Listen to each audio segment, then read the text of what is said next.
students and my friends are really, really tired of hearing this, but I love, love, love, love to machine quilt. I didn't always, though. In fact, I don't think I fell in love with it until I really felt like I was good at it. And the only way I became good at it was by practicing, practicing, practicing, practicing. It felt like it took forever.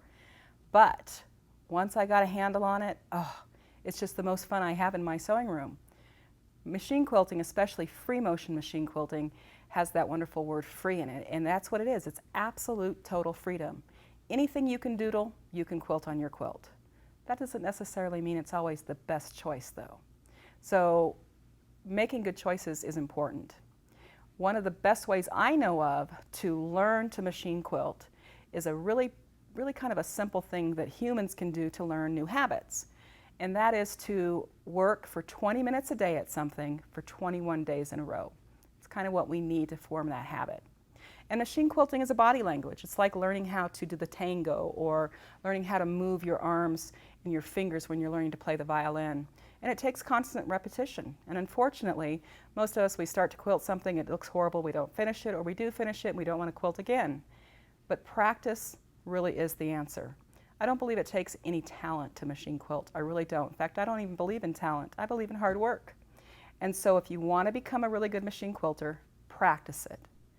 When I stitched out these wonderful books filled with different quilting designs, my whole world changed. Number one, it increased my skills, so I became better at what I do. But number two, it also built a resource, so that now when I go to quilt a quilt, I can look through my resource pages and choose which designs I'm going to use on a quilt and know what they're going to look like because I've already got them stitched out. When I decided to do this, I chose a 10 by 10 format, so all my pages are 10 inches by 10 inches. And I simply fill each page with a different design.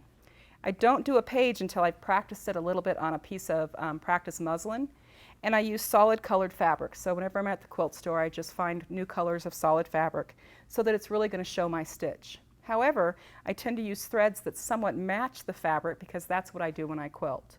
So let me show you some ways that I practice and increase my skills in machine quilting.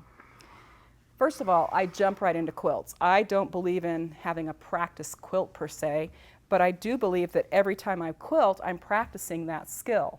And so I'm wanting to entertain myself and learn something new at the same time.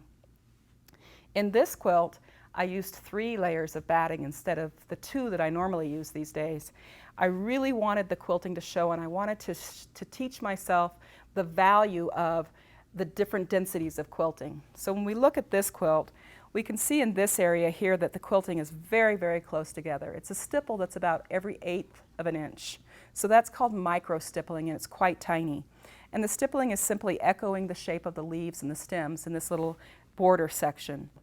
So here in this area, I put in some swirls with undulating lines that just added this wonderful sense of movement to the background of the birds. There's like a wind blowing behind them.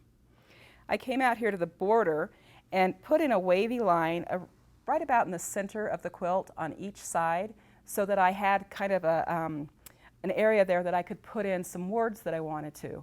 And so I wrote this little prose or poem about the birds and quilted that in there and then filled in the negative space of the border with tight little circles. All of these things are working together to add some visual interest to this very simply painted quilt. So the quilting is very integral to the design of the quilt. It's not just something I did at the end to hold the layers together. Now you don't have to be really adept at free motion quilting to add something interesting to your work. This particular quilt had really simple piecing, and then on top of the piecing I did some stamping. But when I was done, I still wasn't, feeling it. It wasn't all that interesting. I knew that I wanted to kind of increase the feeling of modern and the straight lines and the angular geometric sort of thing that was happening. So instead of putting curvy lines on, which is what I would normally want to do, I continued with the straight lines and I used my walking foot. However, instead of keeping those lines right inside the shapes, I actually quilted the lines on top of the shapes and made new shapes. So we have kind of layers of interest here. The quilting is one layer, the painting is another layer, and the piecing is another. But the 3 are working with each other. Again, the quilting isn't there just to hold those layers together. It's there to add some interest to the quilt.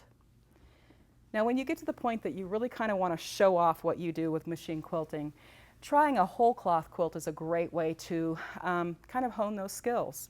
So here I have a quilt that is a piece of velvet, and so it has a different feel to it, different surface, and it responds to the stitch in a different way.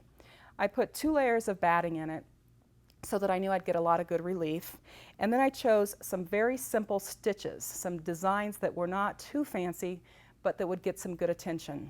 And I made sure that they had a different scale and a different style.